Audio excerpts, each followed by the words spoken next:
Marvel and DC, Peter Parker's brother becomes the strongest hero across the multiverse.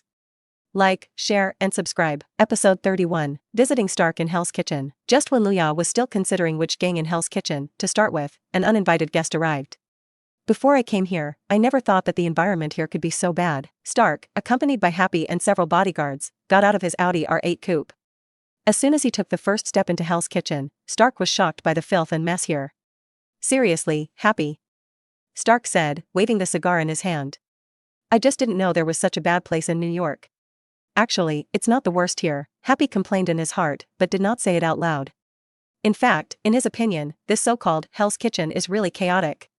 If it weren't for the several high-paid bodyguards hired by Stark behind him, all of whom could fight 1 against 10 bodyguards, he would never have been able to step foot here. It's hard to believe that Gene Ben, who is known as the Underground Emperor, has his base camp in such a place.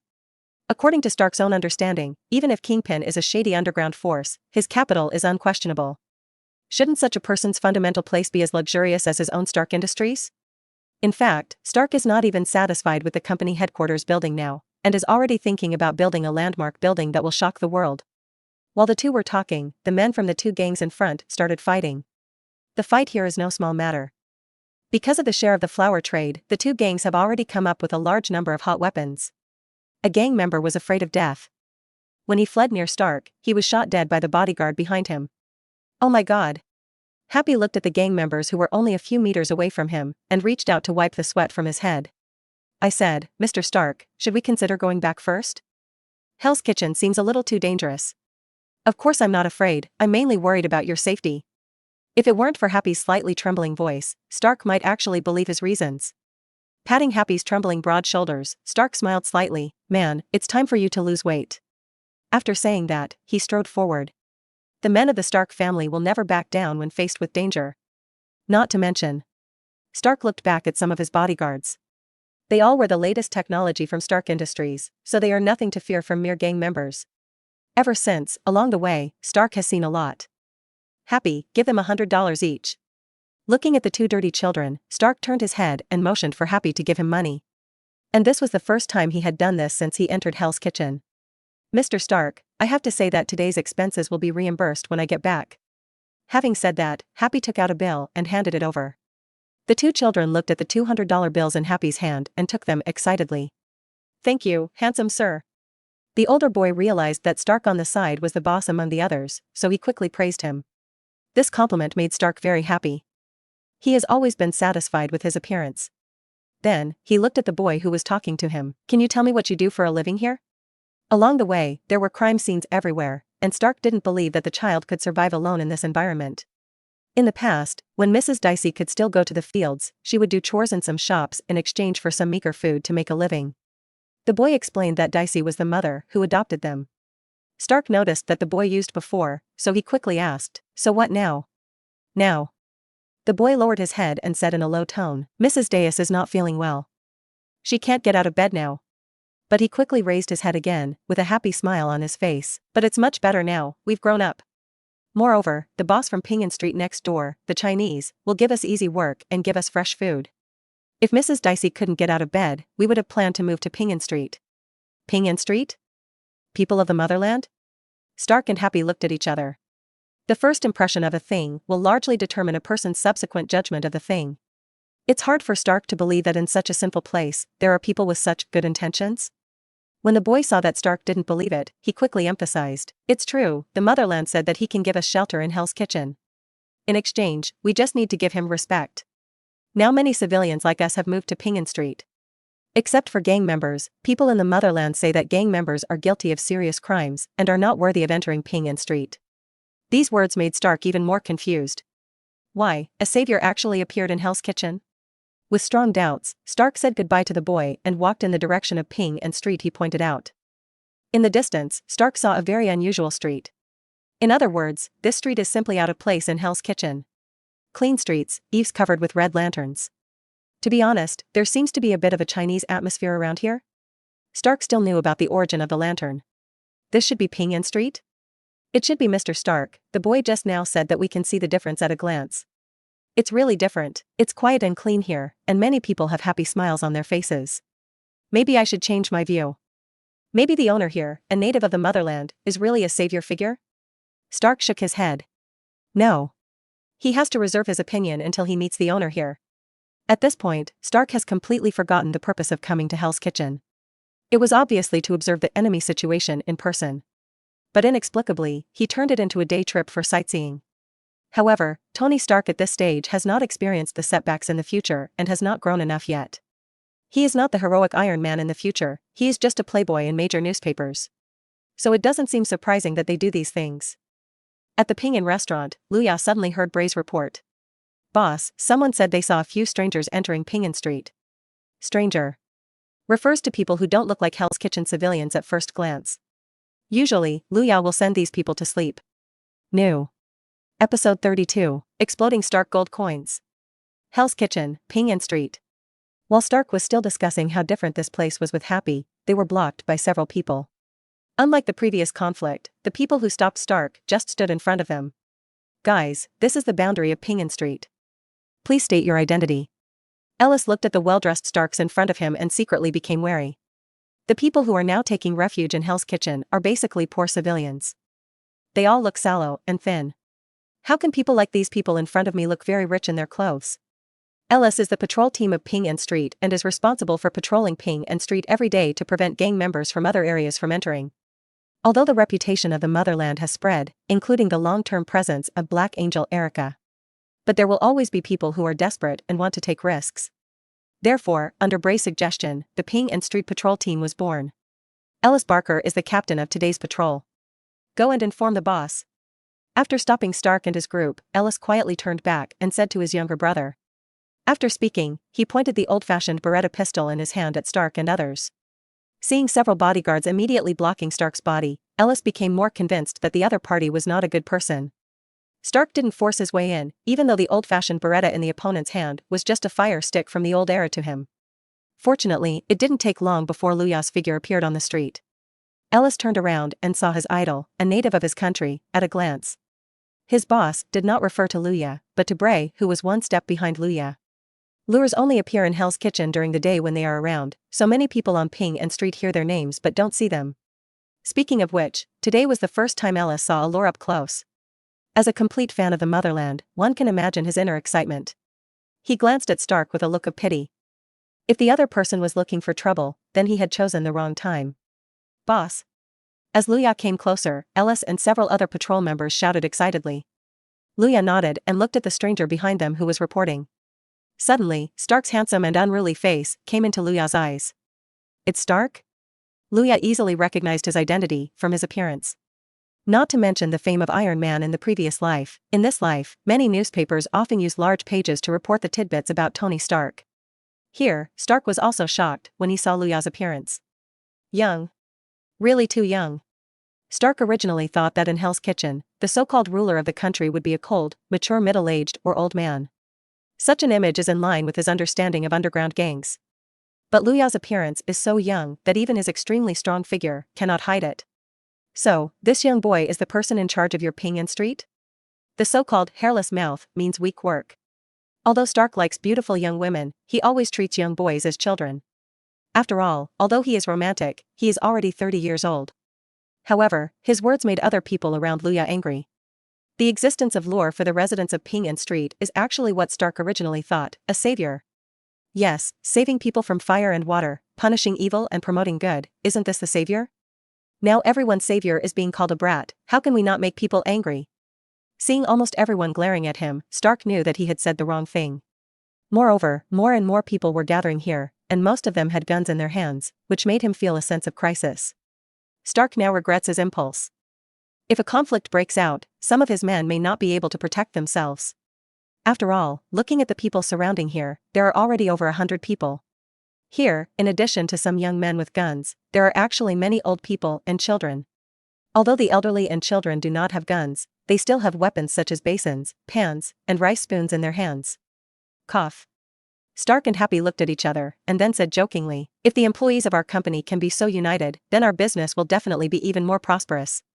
Happy was not as optimistic as he was. He saw more and more people around him, and even the way they came was blocked by others. Tony, I think what we should think about now is how to get out.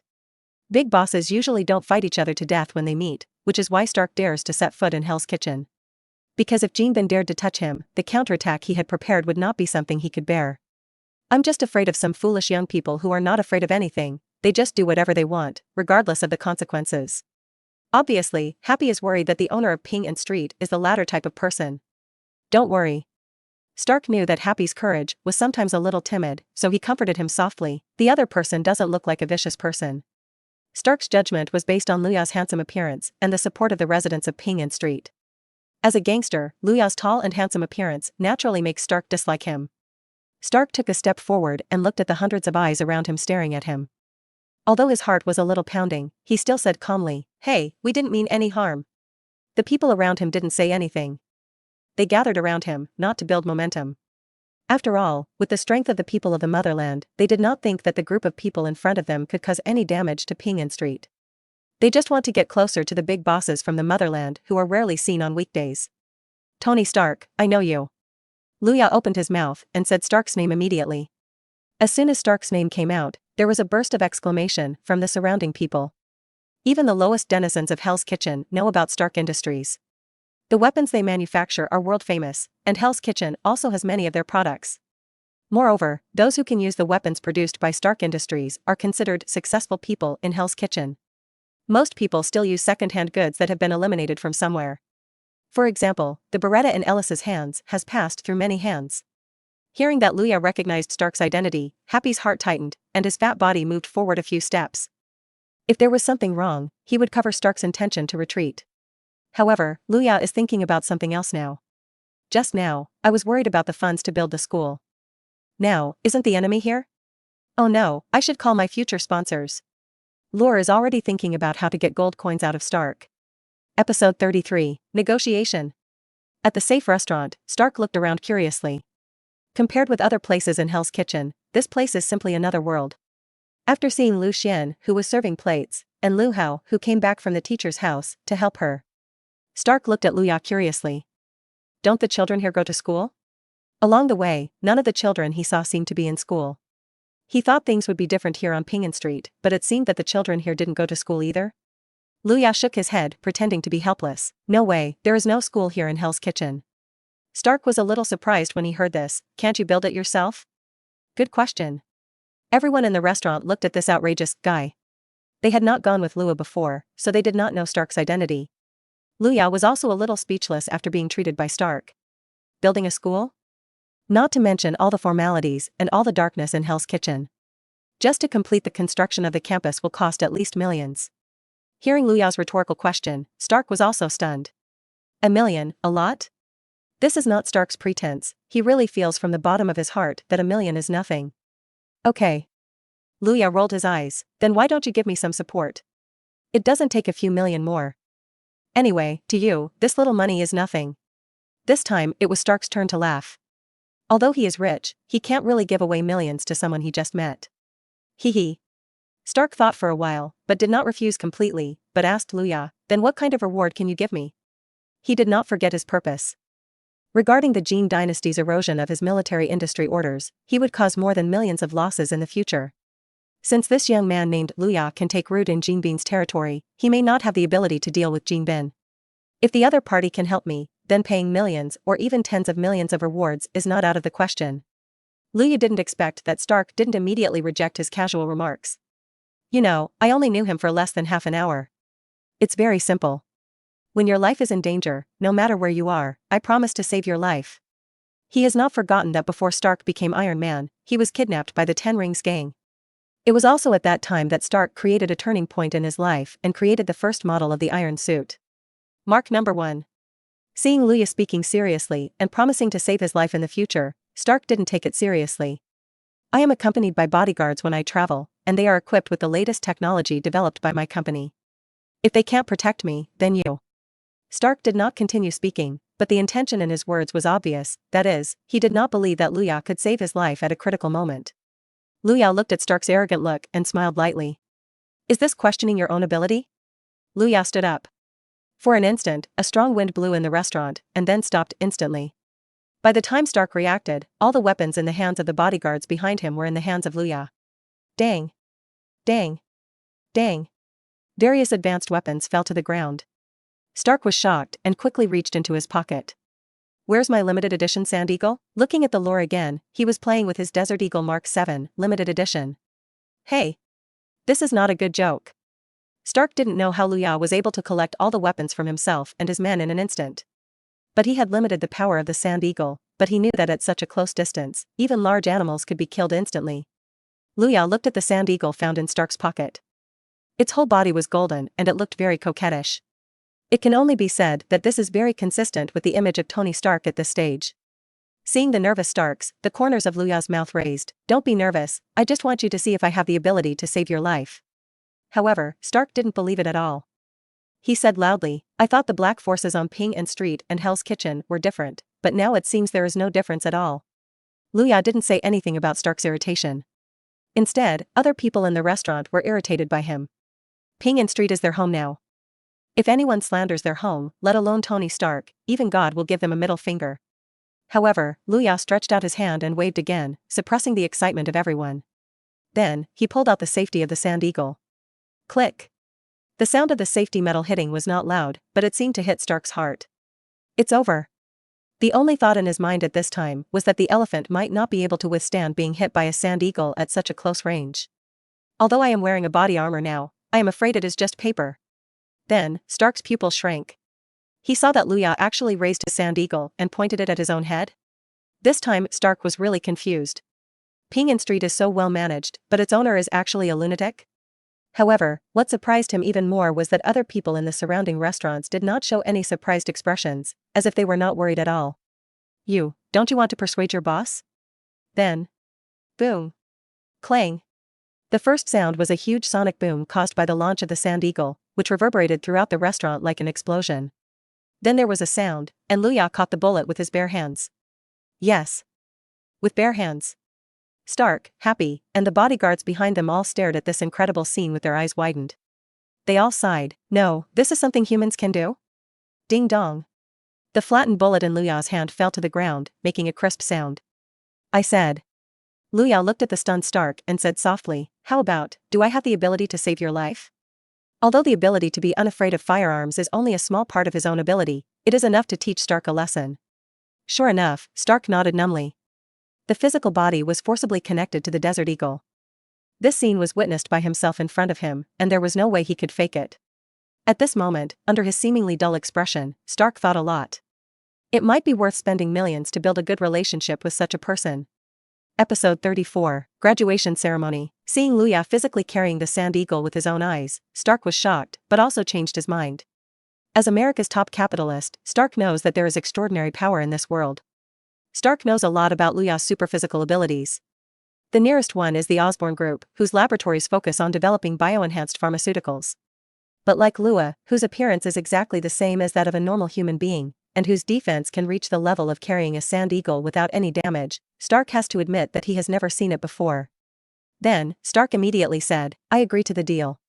But I have a question, if I am really in danger, how should I seek your help? If you are really in danger, how can you get his help? Stark's question was not without reason. With the security forces around him, if he encounters danger, it must be an extremely emergency situation, and it is very likely that the sky will not respond and the earth will not work. When he reaches that situation, let alone whether Luya can save him, the question is, how does he know his position? Faced with Stark's question, Luya smiled and said, it's very simple. When you are in a desperate situation and there is nothing you can do, call my name and I will appear. This is not Luya's big talk, the main reason is that he knows that Stark will be kidnapped by the Ten Rings gang later. With this key information, you can provide accurate rescue. What's more, with the upgrade of his system's ability, he may not be able to hear Stark's cry for help in critical moments. Alright. Stark miraculously agreed to Luya's unreliable promise. Happy was so anxious that Happy next to him tugged at Stark's clothes frantically, and he whispered urgently, Tony, are you crazy? A few $1,000,000 is not a small amount of money. You can't make it like this even if you have money. Because of his status as a good friend, Happy didn't care about anything else and directly persuaded Stark to start. Faced with Happy's persuasion, Stark waved his hand. Happy, for people with abilities, I think it's not a waste to spend millions to make friends. Stark reserved his own opinion, and Happy had no choice but to give up. Time passed very quickly, and 2 months had passed since the details of building the school were discussed with Stark in Hell's Kitchen. Midtown High School. Today, Zhongqing High School is quite lively. Although it is still class time in the morning, the entire campus has changed from the dull atmosphere of the past. From the classroom to the playground, there is a cheerful atmosphere everywhere. Nothing else, just because today is the graduation day for the senior students of Zhongqing High School. The reason why students are so excited is largely because they become adults after graduating from high school. There are so many new things waiting for them to discover, so many novel things waiting for them to experience. Peter, my dad said he admires your talents. Harry Osborn found his friend, Peter, who was in a daze. Are you free to come to my house for dinner tonight? Harry's father, Norman Osborn, was originally an extremely talented scientist as the boss of the Osborn Group. Some time ago, after meeting Peter, he showed an unusual appreciation for Peter. This is normal. Peter was originally a top student, but after becoming Spider-Man, his brain power has been further developed. Therefore, Norman Osborn has always wanted to hire Peter to join his company's laboratory in the future and become a researcher. At the same time, Norman Osborn also knew Peter's father, biologist Richard Parker. For this reason, Norman also had the idea of absorbing Peter into his laboratory. A tiger father has no dog son, right? However, Peter has been hesitant about whether to join the Osborn Group in the future. First, after all, he had just graduated from high school. Secondly, after Peter became Spider-Man, although he has been doing justice in secret, he has been confused about his future. In fact, because Ben Parker was rescued by Allure, Peter did not strengthen his belief as in the original work. While Peter was still hesitant, Harry took the lead and helped Peter make a decision. That's it. By the way, remember to call your brother. In a daze, Peter realized that his time for tonight had been arranged. Call my brother. Peter thought of the abnormal behavior of the lure in the past 2 months. With the spider ability, he can easily discover that his brother Luyao leaves home every night. This can't be explained by dating Gwen. Peter is just a little slow at times, but he's not stupid. He knew that his brother Luyao must be hiding something from him. However, although he has become Spider-Man, he can fly over walls in the city. However, what puzzled Peter was, whenever I wanted to catch up with my brother Luyao at night and find out his secrets, I always lost him inexplicably. Not around a corner, my brother suddenly disappeared. It was in a dark place that I lost my brother's figure. Even using his spider sense didn't help. My brother Luyao seemed to disappear out of thin air every time, followed by his breath, and then suddenly disappeared. What Peter didn't know was that the way Luyao got rid of him was not complicated. It's just fast. Harry. Peter? From a distance, a girl's voice came, pulling Peter back from his thoughts. Hi, Jane. Peter smiled like a reflex and waved his hand to Mary Jane. However, after seeing Mary Jane take Harry's arm, Peter's smile stiffened. Despite becoming Spider-Man, he has become a messenger of justice and a good neighbor in the eyes of many people. However, what Peter wants most now is Mary Jane's favor. Unfortunately, now that Mary Jane has become the girlfriend of his good brother Harry, Peter can only hide this feeling in his heart for the time being. But in fact, both Harry and Mary Jane themselves can feel Peter's thoughts. It was just for the sake of maintaining the relationship of good friends, and for the sake of inner security, both of them tacitly agreed not to break things. Peter forced a smile on his lips, looked at Harry and said, I understand. I will come for dinner tonight. As for my brother, I'll tell him too. Peter was not sure whether Luyao would be free at night, so he did not give a clear answer. Harry smiled and nodded and said, then I'll wait for you at home. Episode 35, The Green Goblin is Born. Osborn Group, Laboratories. What, they really said they were going to divest? Listening to the assistant's report, Norman Osborn's facial expression distorted visibly. Just now, his human strengthening potion failed again. Although the potion was successfully tested on spiders, several spiders were strengthened. However, once it is used on mammals, such as laboratory mice, after being injected with the drug, the mice either went crazy and died or died of exhaustion. To make matters worse, the investor behind him just now, the military, has sent an ultimatum. If they don't successfully develop the human enhancement potion, they will withdraw their investment. Once the military loses its major financial backer, the Osborn Group will collapse in a matter of seconds. That's why Norman Osborn is so urgent. Is there no way to improve it? Even a semi-finished product with less side effects will do. Norman Osborn pulled his assistant's collar and growled uncontrollably. The assistant had no answer. In the research and development of pharmaceuticals, Norman Osborn himself is the main researcher. He knows best whether the potion can be successful or not. Looking at the helpless assistant, Norman Osborn also calmed down. Looking at the white mouse, whose eyes were bloodshot and died due to madness, a trace of madness flashed in his eyes. Arrange immediately to inject me with a dose of medicine. The assistant was shocked and suspected that he had heard wrongly. "Boss, what do you mean?" Norman Osborn's face had completely turned cold, and he repeated again in a cold voice, "Inject me with the strengthening potion, I want to test it myself." Maybe the medicine has been successful, but it failed on the mice just because the mice were too small and couldn't bear it. Norman Osborn kept hinting to himself and overcame his fear of the side effects of the medicine. "I have no way out now. Either the reagent is successful, and the Osborn group reaches the top. Either you will be destroyed along with the human body strengthening potion. If you don't succeed, you will succeed." With such belief, Norman Osborn injected the reagent into himself. The rest is just like in the movie. After a fierce struggle, he succeeded. The assistant looked at the boss, who neither died of exhaustion nor became crazy, with a look of extreme excitement in his eyes. "Boss, we succeeded." He didn't know that this sentence would become his last words in this life. Yes, it worked. Norman Osborn opened his eyes, and under the influence of the potion, his pupils actually turned green. Then, he walked up to the excited assistant and said coldly, "Remember to keep this secret first." After hearing the boss's explanation, the assistant felt a little confused. Why keep it secret? Isn't the purpose of making potions just to sell to the military? Before he could speak, Norman Osborn was faster. He stretched out his hands very quickly, grabbed the assistant's head, and then twisted it hard. Click. The assistant's eyes lost their light, and even before he died, he didn't understand why the experiment was successful, but his boss wanted to kill him. Looking at his assistant who fell to the ground and lost his breath, Norman Osborn said to himself, "Haha, cooperation? Since the human body enhancement potion has been successful, why should I cooperate with the military?" Norman Osborn looked at the assistant who fell to the ground, the coldness in his eyes getting colder and colder. This guy was sent by the military to monitor his research progress. Do you really think you don't know? Get rid of the eyes of the military, and then eliminate all the voices in the military that reject you. With my strength and strength, I might be able to invade the military. Norman Osborn is no longer satisfied with cooperating with the military at this time. Instead, he wants to take this opportunity to invade the military. Before that, let's give the politicians in New York something to do. Starting from both military and political aspects, Norman Osborn's ambition has begun to show. In other words, because of the immature human body enhancement potion, Norman OSS originally had the Green Goblin personality in his body. It's just that he doesn't know it yet. Midtown High School. At this time, the graduation ceremony has officially begun. The principal is giving a passionate speech on the stage. In the audience, students and parents stood together. For today's children's graduation ceremony, many big shots from New York came here. George looked unhappy as he watched his daughter Gwen flirting with Luya. This is because in the past 2 months, Gwen has always been away from home at night. When George caught her in the act, Gwen explained that she also used the excuse of dating Luya. In fact, Gwen just transformed into Spider-Woman, punishing evil and promoting good in the dark.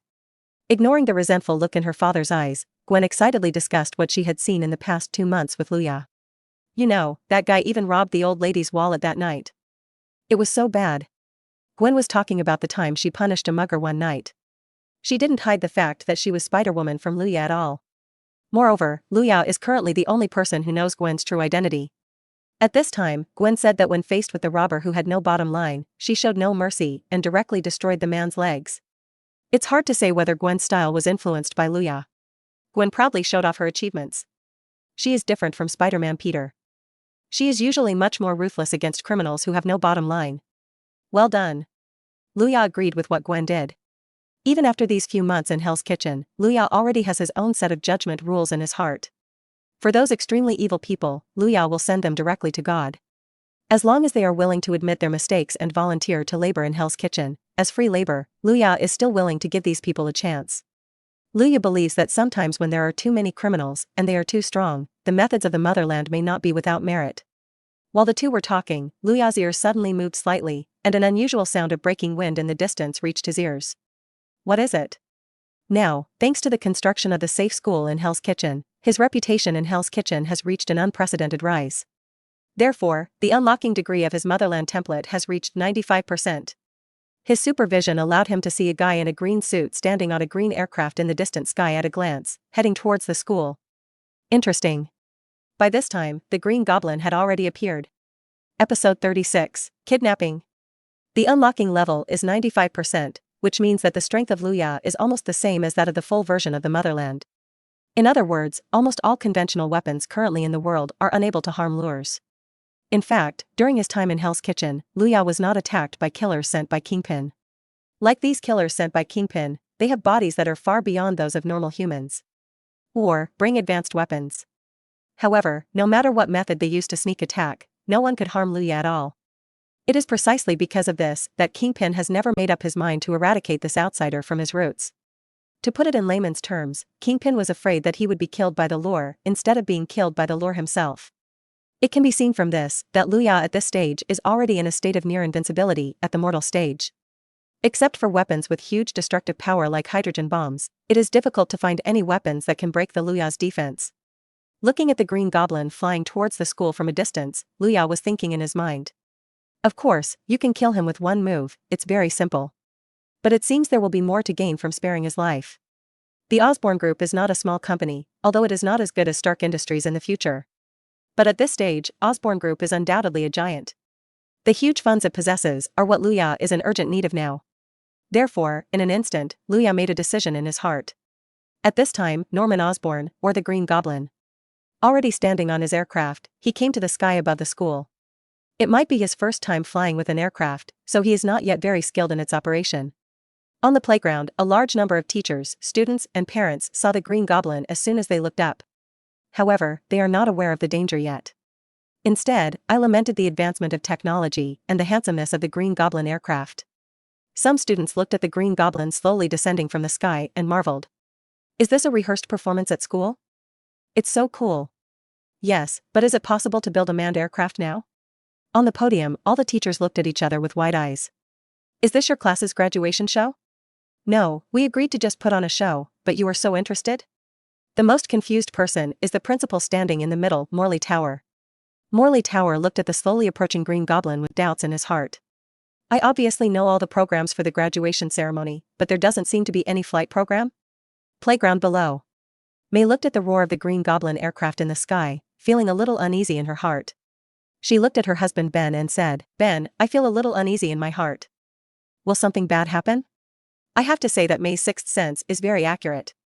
Ben didn't believe in people's sixth sense. He thought his wife had stood in the sun for too long, so she might have suffered from heat stroke. I think you might actually need to sit somewhere shady for a while. As soon as Ben finished speaking, Luya came back to his senses. His ears are now very strong. Although he was thinking just now, he heard what his father and mother said. After taking a look at the Green Goblin who was approaching the podium, Luya chose to put him aside for the time being. He looked at his mother May and said with concern, Mom, are you feeling unwell?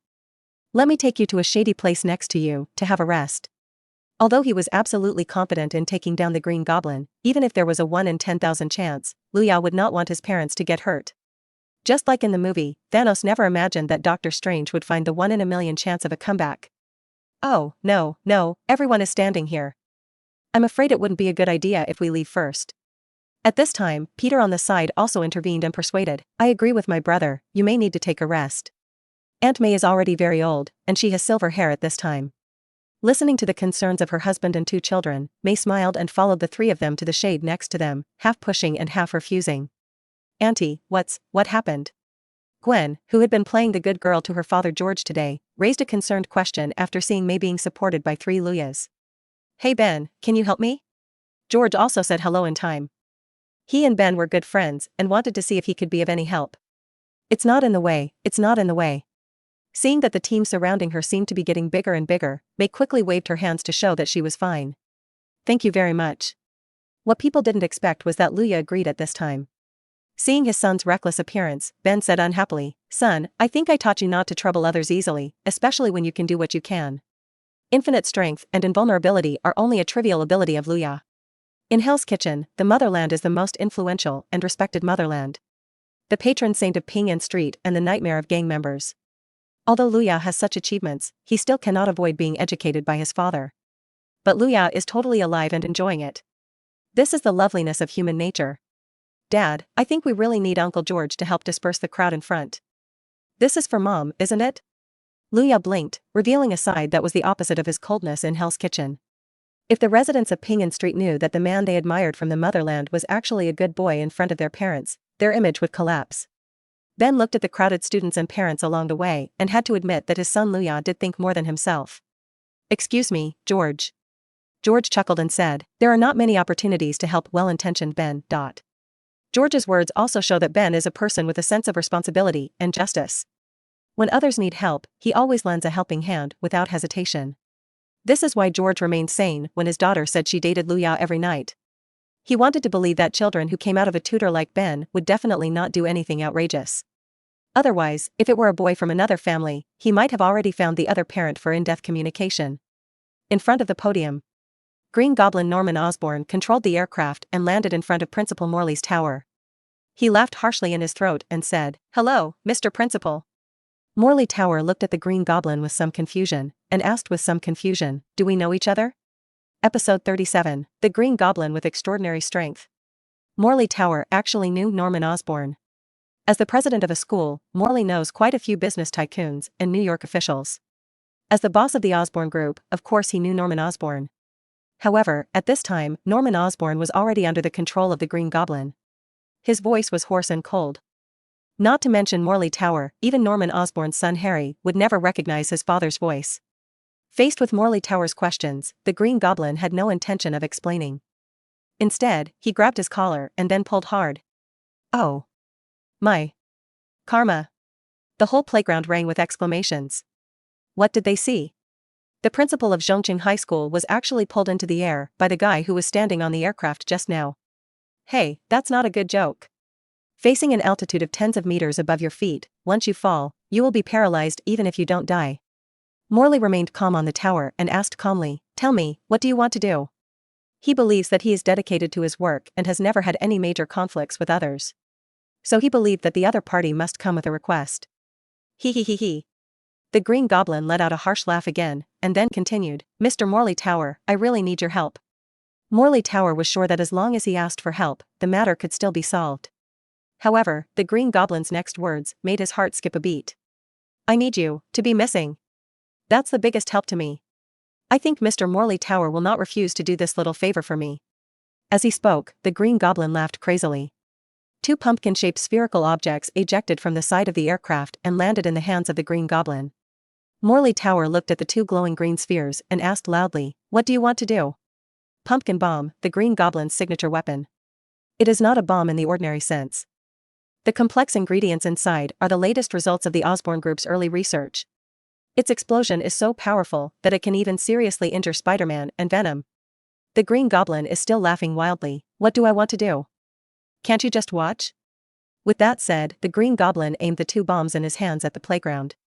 However, when he saw his son Harry on the playground and the young man Peter he was optimistic about, he hesitated. After all, Norman Osborn has only been taking the strengthening potion for a short time, and the Green Goblin personality has not yet been fully formed. Therefore, after a brief struggle, he still did not frantically throw pumpkin bombs into the crowd. Instead, he picked an open space and threw it out with all his strength. Boom. Boom. Huge amounts of explosions sounded. The moment the pumpkin bomb exploded, the trees around it were blown to pieces. At this moment, the whole playground suddenly became chaotic. Countless screams and shouts mixed together, resounding throughout the playground. "I have to stop him." This sentence appeared in Peter's and Gwen's minds at the same time. They say Spider-Man is destiny. Peter and Gwen seem to be confirming this sentence, practicing punishing evil and promoting good. Peter looked at his frightened aunt and gently pushed away a reckless boy who bumped into her. Then, Peter looked at the principal he had always respected, who was struggling in the hands of the Green Goblin in the air. Finally, Peter made a decision. "Uncle Ben, I have a stomachache and I need to go get some relief." After saying that, Peter spread his legs and ran quickly towards a deserted place. Ben Parker rubbed his eyes in disbelief, looked at his nephew running away, and said in surprise, "Does your stomach hurt at this time? And that's not the direction of the toilet, right?" May looked at Peter's back worriedly and said to Luya, "Good boy, go and check on your brother. Don't let him run around." May did not doubt the authenticity of Peter's excuse. She was just worried that her nephew would be injured in the chaos. "I know Mom, I'll take you to the side first." Luya is not worried about his younger brother Peter at all. Theoretically speaking, Peter and the Green Goblin Norman Osborn have similar powers. They are all physical enhancements. The difference is that Peter's spider strength will become stronger and stronger over time. The Green Goblin's power has been relatively fixed with the injection of human body strengthening medicine. Moreover, Luya just caught a glimpse of Gwen leaving in the chaos. The existence of two Spider-Man, if there is no accident, the Green Goblin may not be his opponent. After sending the two elders out of the playground, Luya explained to his father, and then rushed to the playground again. Son. Ben stopped the lure. After hesitating for a moment, he said, "Be safe." In fact, he did not agree with Luya returning to the playground, but with his nephew Peter inside, he could not stop him. If I were 10 years younger, I would never let my son take risks. Unfortunately, time is not forgiving, and he no longer has the strength to walk across the entire playground to find his nephew Peter. The hill behind the school. In the chaos, the Green Goblin took Principal Morley away from the tower and prepared to return to one of his strongholds. The reason for kidnapping Morley Tower is simple. The Green Goblin is going to cause some chaos in New York. And he has already planned that after hiding the Morley Tower, he will blow up a military base. A two-pronged approach will give Osborn Group a chance to breathe. Delay enough time for your future plans.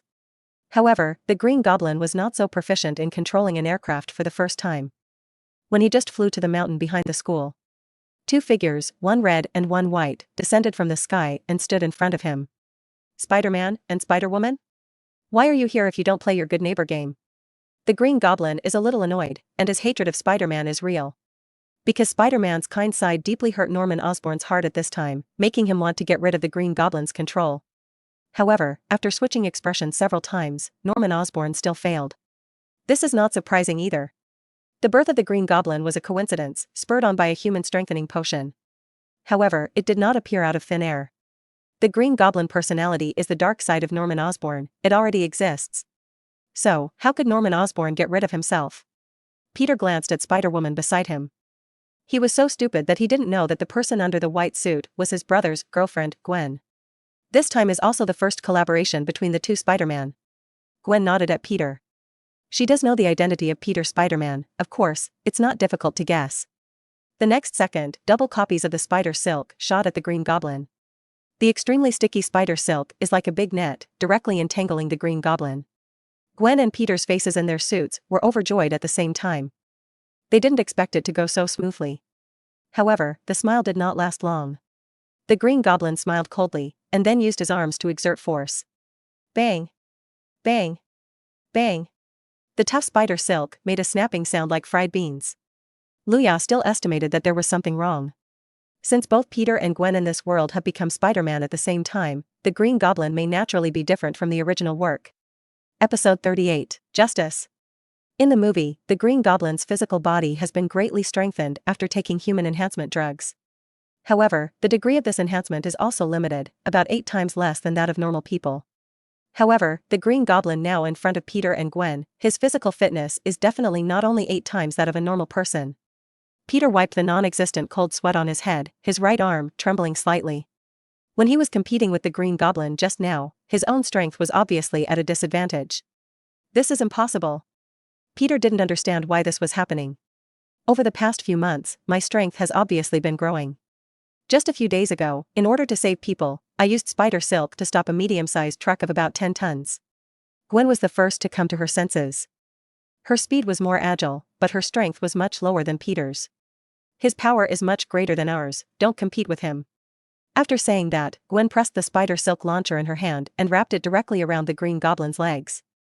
Unlike Peter, Gwen did not evolve a silk sack to shoot spider silk, so she made this spider silk launcher herself.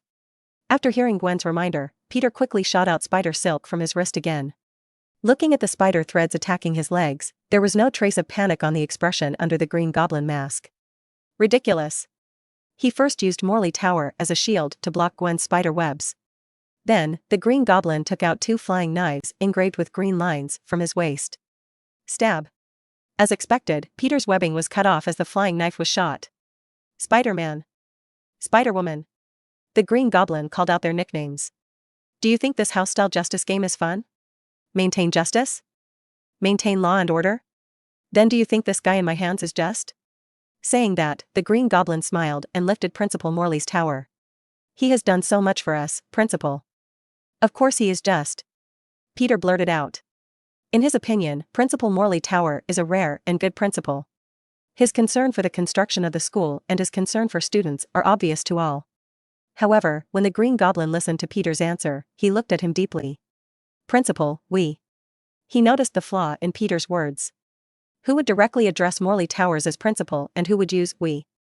So, this Spider-Man is actually a student of Midtown High School? And they should still be graduates this year. The Green Goblin showed an excited and weird smile. What an unexpected surprise. For him, it is to complete his business empire and then enter politics. The biggest obstacle is the recently famous Spider-Man and Spider-Woman. The two claim to be the representatives of justice and have been fighting crime everywhere in New York. Now that we know that Spider-Man is from Midtown High School, there is a high probability that Spider-Woman should also be a graduate of Midtown High School. This narrows the scope, and tracing their information may become easier. Thinking of this, the Green Goblin looked at Morley Tower. He, dear Principal Morley Tower, do you think you are righteous? Morley Tower didn't speak, he just looked at the Green Goblin's mask, as if he wanted to see through the mask, to see through his identity. Where in the adult world can we simply distinguish between good and bad? The word justice is too noble. How could Morley Tower call itself that? Although he thinks that he has done a good job in the position of principal. But for him to become the principal, he originally had political management. Ha ha ha. Looking at the silent Morley Tower, the Green Goblin stared at Peter and laughed. Look. He doesn't even think he is righteous. If you go to save him like this, is your behavior just? Is this still a just thing? At this time, the Green Goblin distorted the definition of righteous behavior, and Peter didn't even know how to refute it. He always believed that his actions were correct. Therefore, he also has the title of good neighbor. But when faced with an unjust person, is it really right to save him yourself? For a moment, Peter's face became tangled under the spider holster. Snort. Distort the truth. Gwen snorted coldly. According to the Green Goblin, most people in this world cannot be defined as just. So, can the other side arrest whoever they want and kill whomever they want? Gwen is not as retarded as Peter. Faced with the Green Goblin's absurd reasoning, she simply chose to ignore it and not argue with him. Hee. The Green Goblin sneered again. He looked up and looked into the distance. Several police cars were already driving towards here. Seeing that although Spider-Man hesitated after being told by himself, Spider-Woman remained unmoved. The Green Goblin didn't want to stay any longer. Spider-Man. If you go back, you can think about it carefully. If you think what I said is right, you are welcome to join me at any time. He can feel that the male spider is quite easy to deceive. For the Green Goblin, although a single Spider-Man is not as good as himself, he is still considered a very powerful fighter. If you can pull him into your own camp, that might be a good thing for you. Don't listen to his nonsense. Seeing that Peter really looked like he was thinking, Gwen shouted loudly. Peter is indeed a little confused now. Without experiencing the death of Uncle Ben in the original work, he did not strengthen his belief that the greater the ability, the greater the responsibility.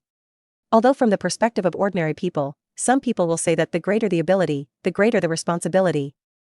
This is moral kidnapping. But this is what makes Peter unique. Without this belief, he would no longer be Spider-Man. Gwen looked at the troubled Peter, feeling anxious in her heart. Just now, the two of them couldn't restrain each other with their combined efforts. If Peter didn't take action, it would be even less possible for him to keep him. Thinking of this, Gwen couldn't help but feel a little angry. Although they obviously come from the same family, why are the personalities of the two brothers so different? The Green Goblin turned towards Gwen and said proudly, "See you next time, Spider-Woman." After speaking, he drove the aircraft and flew into the sky with the Morley Tower. TSK. TSK. TSK. Gwen's web launcher continuously fires webs at the Green Goblin. However, due to the high-speed movement of the aircraft and Gwen's eagerness, until the Green Goblin was about to disappear into the sky, the spider's thread did not hit him. Where do you want to go? At this moment, a familiar voice appeared behind the Green Goblin. But this is 100 meters high in the sky. In an instant, a few drops of cold sweat appeared on the forehead under the Green Goblin mask. Episode 39, Nowhere to Escape. At this time, Morley Tower had already passed out under the knife of the Green Goblin.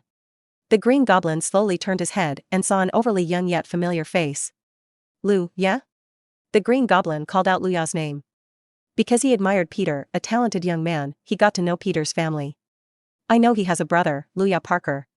But, why does the lure seem to fly in the sky without any assistance? You know, this is 100 meters high in the sky. I said. Luya repeated again, Mr. Green Goblin, where are you going with Mr. Principal? After he settled his parents Ben and May, he immediately used his supervision to locate the Green Goblin, who was about to fly away. Then he flew at high speed in advance and intercepted the Green Goblin. Looking at the evil mask of the Green Goblin, Luya felt somewhat emotional. Norman Osborn can be said to be a tragic figure. His original intention is divided into two aspects, good and bad. If it weren't for the immature version of the human body enhancement potion, his Green Goblin personality might never have appeared. After all, Norman Osborn showed extraordinary care for Peter in the beginning. However, these words are meaningless now. The Green Goblin's personality had appeared, and Luya looked at the mask coldly. Facing Luya's intensely oppressive gaze, the Green Goblin still opened his mouth and said, "Who are you?"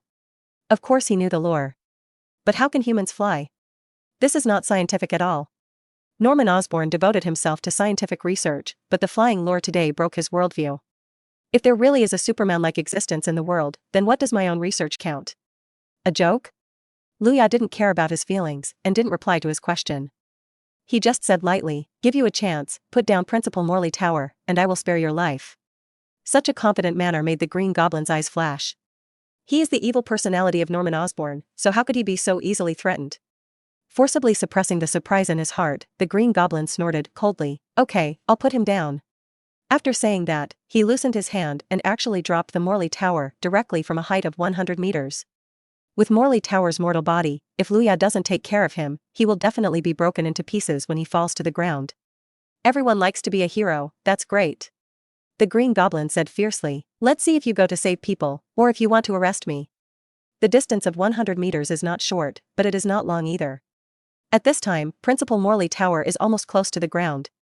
Luya could see it clearly, because it was far away, even though Peter and Gwen were trying their best to catch the Morley Tower with spider silk. But Luya knew through enhanced brain analysis that the two of them were too late to catch it. Laugh.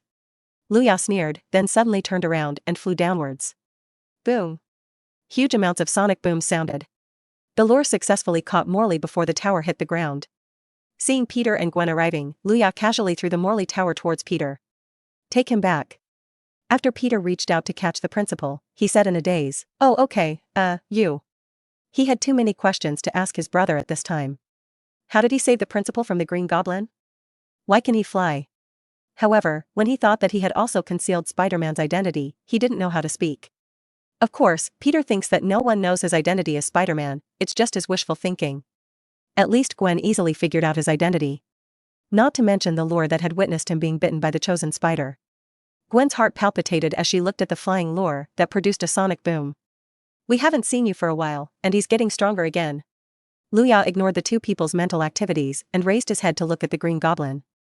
At this time, the Green Goblin thought he had gotten rid of the lure, so he increased his flying power to the maximum and wanted to leave here. Luya didn't say a word, but in his eyes, huge amounts of energy gathered. Hey! Hey! Hey! The temperature in the air heats up as the laser light condenses in Luya's eyes. Next second, 2 red rays of light shot out. The distance of 1,000 meters can be reached in an instant. Just when the Green Goblin was still immersed in the joy of escaping, 2 laser beams swept across from bottom to top. What the hell?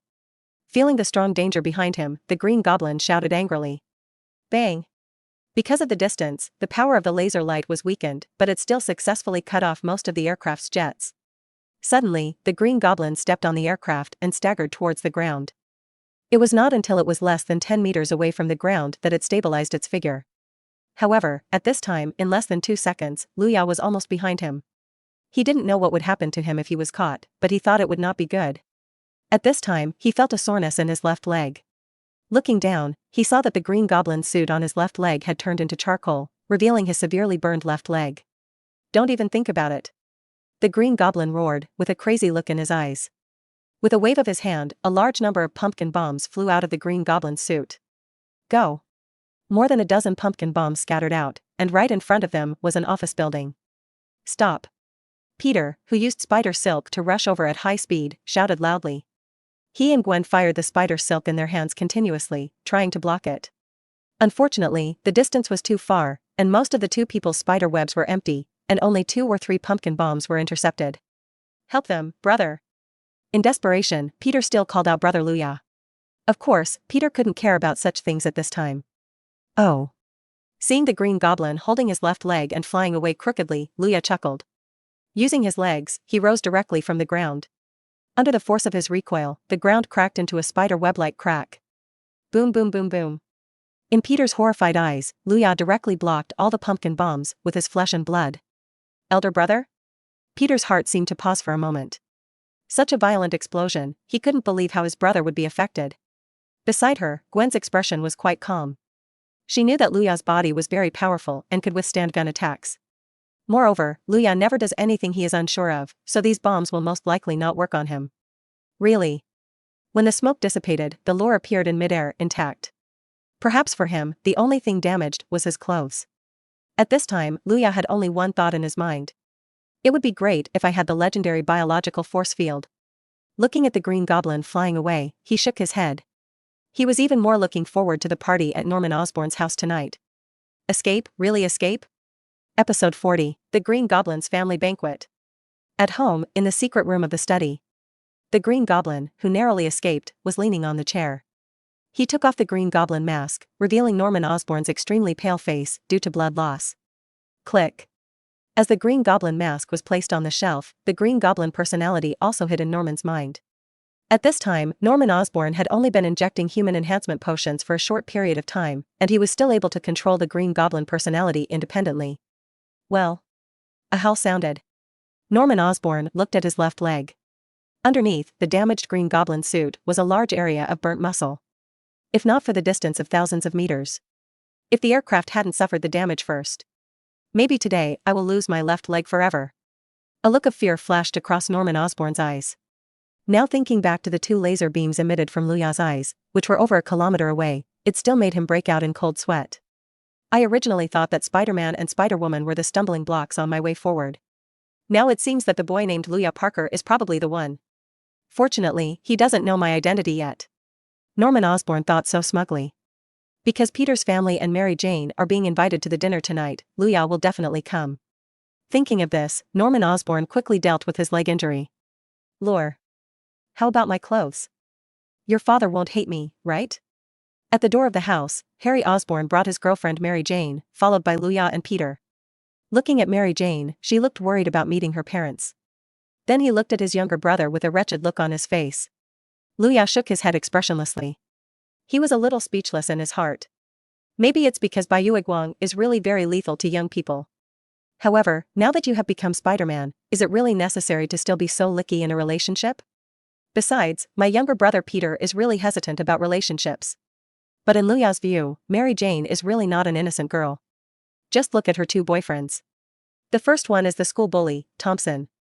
It can be said that she wants to fit into the circle of most people and not be excluded. What about the second boyfriend, Harry? Luya had reason to believe that it was impossible for Mary Jane not to know that Peter and Harry were very good friends. And Mary Jane must also be able to see that Peter is interested in herself. Of course, there is nothing wrong with worshipping the strong originally like Mary Jane. It's just that Peter is his younger brother, and seeing his younger brother falling in love with a girl who is not a good match makes him feel a little uncomfortable. In the original book, Mary Jane fell in love with Spider-Man, who saved her while being Harry's girlfriend. At that time, she didn't know that Spider-Man's identity was Peter. I love whoever is stronger, that's it. Forget it, why do I think so much? Luya curled his lips and stopped thinking about these bad things. Looking up, the door to Harry's house was opened. The person who opened the door was none other than Harry's father, Norman Osborn. Luya noticed that Norman was walking like a normal person at this time, and there was no sign of serious injury to his left leg at all. Perspective.